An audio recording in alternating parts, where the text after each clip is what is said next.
अगर आप सही तरीके से यूज नहीं करेंगे तो आपको एक्ने हो सकते हैं, आपको पिंपल्स हो सकते हैं, आपके स्किन का बैरियर डैमेज हो सकता है। तो ये वीडियो पूरा देखिए। पहले बात करते हैं कि लोग यूजुअली क्या गलती करते हैं और उसके बाद बात करेंगे कि कितने तरीके से आप अपने फेशियल हेयर को रिमूव कर सकते हैं। गलती क्या करते हैं कि वो अपने स्किन को प्रेप किए बिना ही अपने फेशियल हेयर को रिमूव करना स्टार्ट कर देते हैं। अगर इस तरीके से आप अपने फेशियल हेयर को रिमूव करते हैं तो आपका फेशियल रेजर जो है वो ग्लाइड नहीं होगा सही से और कट लगने के चांसेस ज्यादा बढ़ जाते हैं। स्किन प्रेप में सबसे पहले आप अपने फेस को क्लीन करोगे। आप इसके लिए कोई भी फेस वॉश यूज कर सकते हो। You can use any type of cleansing wipes, जो भी आपको शूट करे, जो भी आप डेली रूटीन में आप यूज करते हैं वो फेस वॉश इंक्लूड कर सकते हो स्किन प्रेप के लिए। और इसके बाद नेक्स्ट स्टेप होता है अपने फेस को हाइड्रेट करने का। हाइड्रेशन के लिए आप कोई भी टोनर यूज कर सकते हो जो भी आप अपने डेली रूटीन में यूज करते हो, या फिर इसकी जगह पे आप रोज वाटर भी ले सकते हो। रोज वाटर भी आपको उतना ही हाइड्रेशन देता है। आफ्टर हाइड्रेटिंग योर स्किन आप अपने फेस पे एक स्मूथ लेयर दोगे जिससे कि रेजर अच्छे से ग्लाइड हो सके। और for this you can use any type of moisturiser,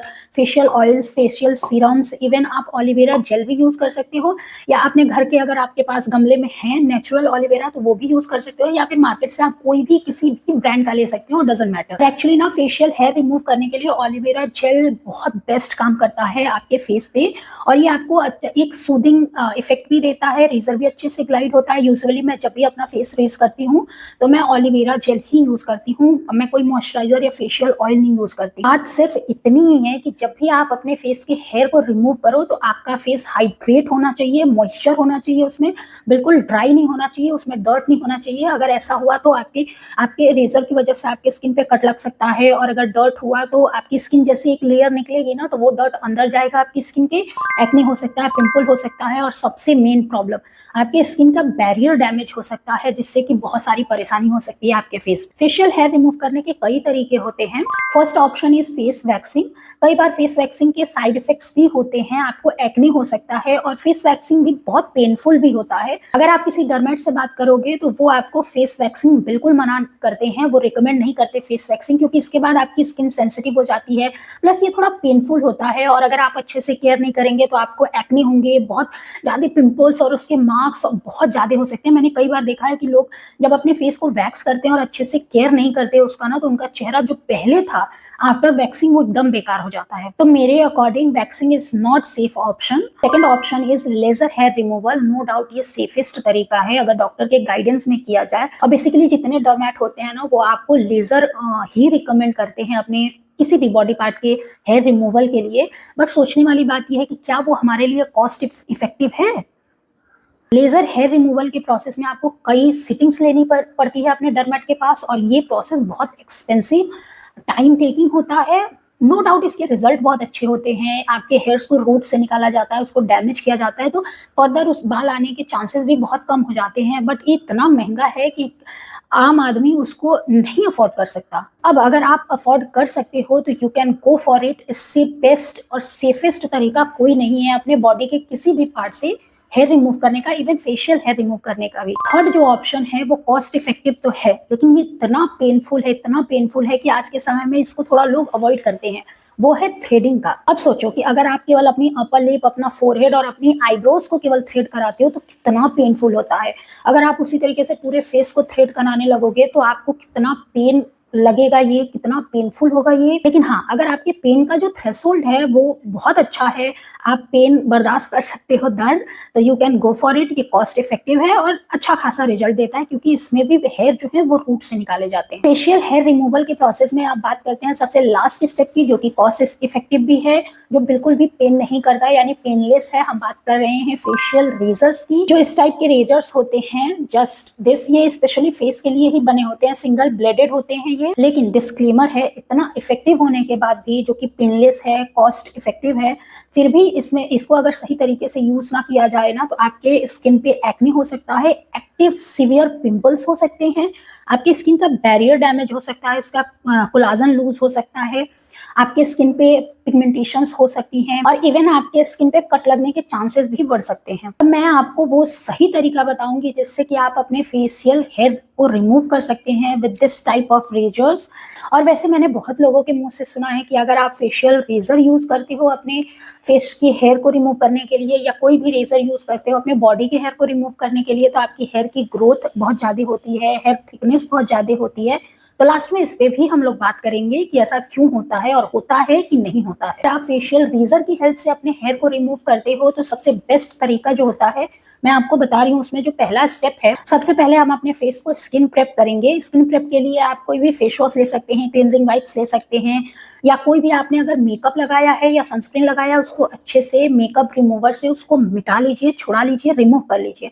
मैंने अपने फेस को फेस वॉश कर लिया है, लेकिन मेरा फेस जो है अभी थोड़ा सा ड्राई फील हो रहा है, यानी कि वो बिल्कुल भी हाइड्रेट नहीं है। और इसके ऊपर अगर मैं अपने फेस पे रेजर अप्लाई करूंगी तो मुझे कट लग सकते हैं, बहुत इजीली कट लग सकता है, क्योंकि रेजर ग्लाइड नहीं होगा और उसकी वजह से मेरे स्किन का बैरियर डैमेज हो सकता है। अपने फेस को हाइड्रेट करने के लिए मैं रोज वाटर यूज करूंगी। आप कोई भी टोनर यूज कर सकते हो, जो भी आप अपने डेली रूटीन में यूज करते हो, आपको अलग से इसके लिए कुछ भी लेने की जरूरत नहीं। अब बारी है अपने स्किन को मॉइस्चराइज करने की या फिर एक थिक लेयर देने की, जिससे कि आपका रेजर जो है अच्छे से ग्लाइड हो सके। उसके लिए मैं अपने पूरे फेस पे ऑलिवेरा जेल का एक थिक लेयर अप्लाई कर लूंगी।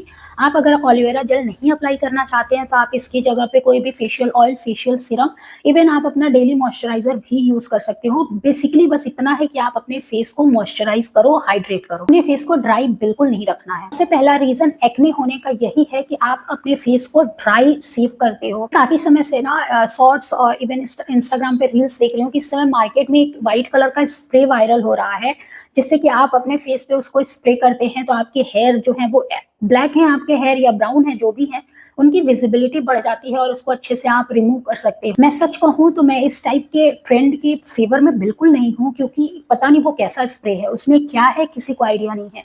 और जब आप स्प्रे करोगे तो एयर के थ्रू एक तो वो आपके बॉडी में कितना केमिकल जा रहा है इसका भी आइडिया नहीं है हमें, और आपकी स्किन को हाइड्रेट बिल्कुल नहीं करता है, तो आपको एक्ने होने के चांसेस बढ़ जाते हैं, कट लगने के चांसेस बढ़ जाते हैं, इवन आपको पिगमेंटेशन होने के भी चांसेस बढ़ जाते हैं। बात करते करते मेरी स्किन अच्छे से हाइड्रेट हो चुकी है, अच्छे से मॉइस्चराइज्ड हो चुकी है। अब आपको एक अच्छा रेजर लेना है। मैं यूज कर रही हूँ बॉम्बे सेविंग कंपनी का ये वाला रेजर, जो ब्लू कलर में आता है, सिंगल ब्लेडेड है ये। आप चाहें तो 4 मेसी का भी रेजर ले सकते हैं, ये बहुत सस्ते आते हैं और बहुत अच्छा वर्क करते हैं। आपको बहुत ज्यादा महंगे ब्रांड्स और महंगी महंगी चीजें देख के भी इन्वेस्ट करने की जरूरत नहीं है।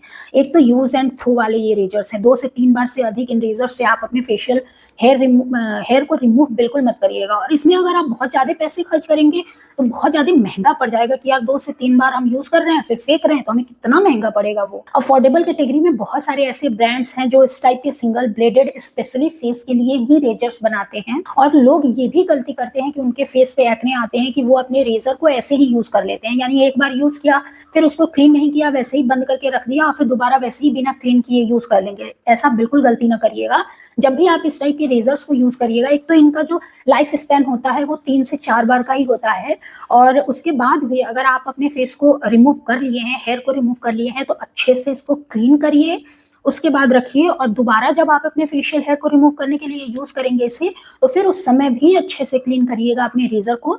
आपको थोड़े से प्रिकॉशंस लेने पड़ेंगे फेशियल हेयर रिमूवल के लिए, खासकर अगर आप रेजर से यूज करते हैं, तो ये बहुत अच्छा भी है। मैं काफी समय से इसको यूज कर रही हूँ। उसके बाद जो अपने बाल हैं जिन्हें हमें नहीं हटाना, उनको पीछे करेंगे, देन अपने स्किन को स्ट्रेच करेंगे, क्योंकि अगर लूज रहा तो कट लग सकता है। उसके बाद आप अपने रेजर को 45 डिग्री के एंगल पे रखेंगे और सेव करना शुरू करेंगे कुछ इस तरह। आप देख रहे होंगे कि मैंने जो स्किन सेव की है वो skin rest of the area light लग रही है और स्मूथ लग रही है। तो रेजर केवल आपके फेशियल हेयर को ही नहीं रिमूव करता, आपके फेशियल स्किन जो ऊपरी लेयर है जो डेड हो चुकी है पॉल्यूशन से, धूप से, धूल से, उसको भी रिमूव करता है। और सेव करते समय एक और बात का ध्यान रखना है कि अगर आपको ऑलरेडी एक्टिव एक्ने है तो उस एरिया को सेव नहीं करना है, कि वो कट लग के ब्लड निकलना शुरू हो जाएगा, जो सेफ बिल्कुल नहीं है। अगर आप यूज टू हो अपने रेजर से ही अपने आईब्रोज को सेट करने के लिए, या फिर आपको पेन बिल्कुल भी सहन नहीं होता, यानी कि आप अपने आईब्रोज को भी थ्रेडिंग से नहीं हटा सकते हो, आप अपनी आईब्रोज और अपर लिप को भी रेजर से ही बना सकते हो मेरी तरह। एक और डिस्क्लेमर है, ये बहुत इंपॉर्टेंट है, कि जब भी आपको अगर मेकअप करना है तो मेकअप और सेविंग के बीच में कम से कम 10 से 15 घंटे का गैप जरूर रखें। अगर आप अपने फेस को सेव करने के बाद डायरेक्ट मेकअप अप्लाई करते हैं तो आपकी स्किन जो है वो सेंसिटिव रहेगी, मेकअप बहुत गलत रिएक्ट कर सकता है और आपकी स्किन पे एक्ने पिंपल्स हो सकते हैं बेसिकली, और मेजर यही कारण होते हैं होने के। तो आप क्या करें कि आप अपने स्किन को 10 से 15 घंटे के लिए हील होने दें।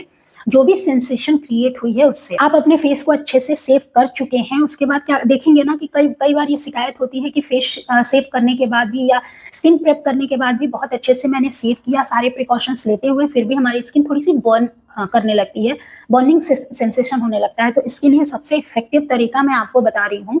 आप एलोवेरा जेल लें, कोई भी लें, मार्केट का लें या प्लांट वाला लें, नेचुरल लें, और उसकी एक मोटी लेयर, थिक लेयर अपने पूरे फेस पे अप्लाई कर लें और उसको 10 से 15 मिनट तक वैसे ही छोड़ दें। बिलीव करें, ये मेरा आजमाया हुआ तरीका है, ट्रस्ट मी ऑन दिस, कि आपकी स्किन पे जो भी सेंसेशन हो रही थी ना, या जो भी रेडनेस आ रही थी, या जो भी स्किन आपकी रिएक्ट कर रही थी, वो बिल्कुल खत्म हो जाएगी। आपका फेस एकदम क्लीन, बहुत सूदिंग सा इफेक्ट देगा, क्योंकि एलोवेरा बेसिकली जो उसका नेचर होता है वो बहुत सूदिंग होता है। तो जो भी सेंसेशन क्रिएट हुई है आपके स्किन पे ना, उसको वो ठंडा करेगा, काम करेगा, और आपकी स्किन रिएक्ट नहीं करेगी। सबसे मेन इंपॉर्टेंट बात है कि बहुत लोगों को ये कंसर्न होता है ना कि फेशियल हेयर रिमूव करने के बाद उनकी हेयर ग्रोथ बहुत ज्यादा होती है, ग्रोथ बहुत हार्ड होती है, एक ही जगह से 2-2, 3-3 हेयर निकलते हैं। तो ऐसा बिल्कुल नहीं होता है, ऐसा नहीं है। मेरी आज भी ग्रोथ उतनी ही है जितनी कि आज से 5 साल 6 साल पहले मेरे फेस पे, इवन मेरी बॉडी पे भी, मैं अपने बॉडी को भी रेज ही करती हूँ, तो उतनी ही है। मेरी ना ग्रोथ बढ़ी है ना हेयर बहुत थिक हुए हैं, ऐसी मुझे कोई प्रॉब्लम नहीं हुई अब तक। और मैं ये इस प्रोसेस से अपने फेशियल हेयर रिमूवल को या अपने बॉडी हेयर को मैं लगभग 4 से 5 सालों से ऐसे ही रिमूव कर रही हूँ, और मुझे कभी इन सब चीज़ों की परेशानी नहीं हुई। एक लास्ट है बात है कि अगर आप को हो सके तो आप अपने फेशियल हेयर को जो है वो नाइट में रिमूव करिए, क्योंकि दिन में क्या होता है ना, धूप से, आप चाहे घर के अंदर ही रहें, धूप से, धूल से, पॉल्यूशन से, वो कितना भी आप करेंगे, केयर करेंगे, वो आके आपके स्किन पे बैठेगी। लेकिन रात का ऐसा समय होता है कि जब हम सोते हैं तो हमारी स्किन ब्रीथ करती है। तो जब हम रात में अपने फेशियल हेयर को रिमूव करेंगे और थोड़ी भी हमारी स्किन जो उसके अगेंस्ट में रिएक्ट करी है, उसको एक टाइम मिल जाएगा काम होने के लिए और शुद्ध करने के लिए, प्लस धूल और धूप और पॉल्यूशन नहीं आएगा आपकी स्किन पे, तो आपकी स्किन भी बहुत अच्छा सुबह उठ के बहुत ग्लो करेगी, स्मूथ लगेगी। आज के लिए बस इतना ही। आई होप आपके जितने कंसर्न्स हो फेशियल हेयर रिमूवल के लिए, वो सारे मैंने इस वीडियो में टैकल किए हैं। मिलते हैं आपसे अगली वीडियो में, तब तक के लिए बाय।